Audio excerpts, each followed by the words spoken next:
Dave LaGreca, Tommy Dreamer, Bully Ray. Before we get back out to the very busy phones, I just want to put over everybody that helped make this weekend happen. Now that we're leaving Minnesota, what better way to finish our trip to Minnesota than doing our broadcast at the 50-yard line of the Minnesota Stadium for the Golden Gophers. It's amazing. Did I mention that they're 18-time Big Ten titles and maybe 7 national titles? Fourth time.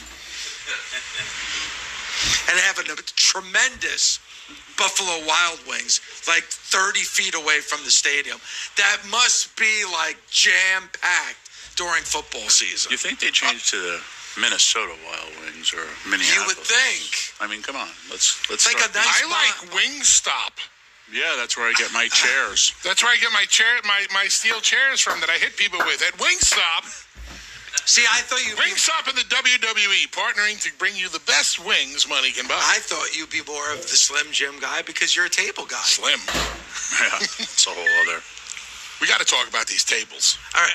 These tables, they break a little too easily. There's a lot going on. But before we get into that, what? Why are you go before we get into that? All right, because I just wanted to put over everybody. Obviously, Tommy, Bully, Mark Henry, that was here all weekend long, broadcasting in front of the Busted Open Nation. Everybody back at the shop with Susumu and Andre, and of course Kelly Murphy, Big Ben, who is helping us out as well. Emotional, gets you going.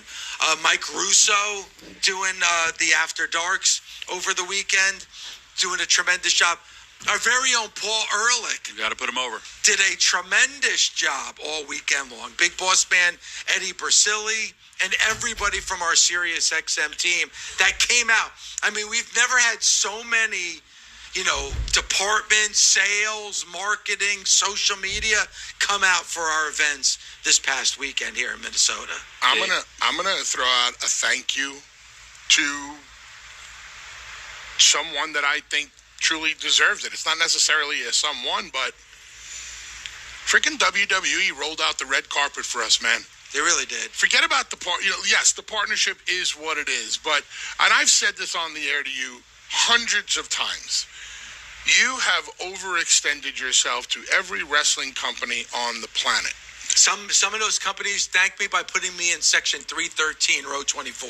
How did the WWE thank you and us? Putting us in the front row and identifying us during the broadcast. Has any other wrestling company ever put us on the front row and identified us? No. Should they have? Yes. The WWE did. So thank you to the WWE for the great treatment. Shout out to Nick Khan, who got up out of his front row seat to walk halfway around the stadium to come up to us, say hello, tell us how great he thought the partnership was going so far, asked if we need anything, that we were comfortable. Thank you, Nick Khan, for being a complete gentleman.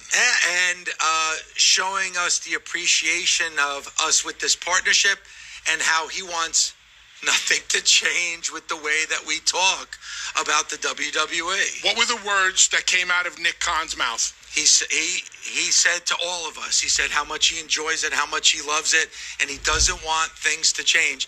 And then he put his finger on my chest and pointed at me and said, you, especially you, I don't want you to change at all. And then he used an example of somebody that he really enjoyed listening to that gave like a little bit of shill radio, and he just stopped listening because it's not a product that you want to listen to. The reason that they wanted to partner with us and the reason that they wanted to be a part of our brand is because they love what we do. I have not had, and I know people want to say whatever they want and make any kind of opinions and judgments. It doesn't bother me. I'll be honest with you. And I'll be honest with you, Tommy, and you, Bully, and Paul, our producer sitting here. It did bother me.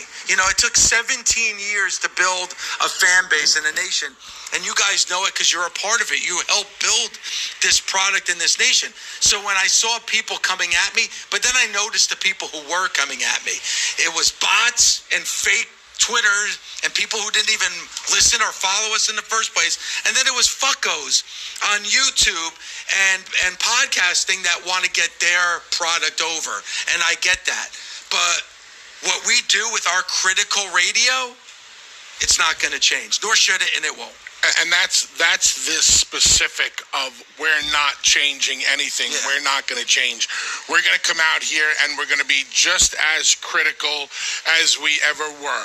Listen, I'm talking earlier in the show, I'm talking about Seth and Roman, the main event of night 2, the biggest match of SummerSlam weekend. I can put it over to the moon, but I could also tell you the things that were not right about the match or the glaring mistakes about the match.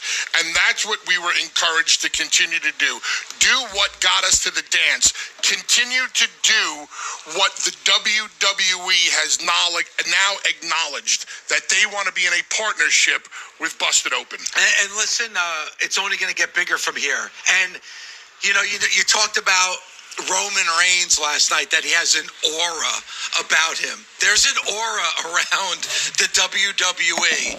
And the way, in my career, the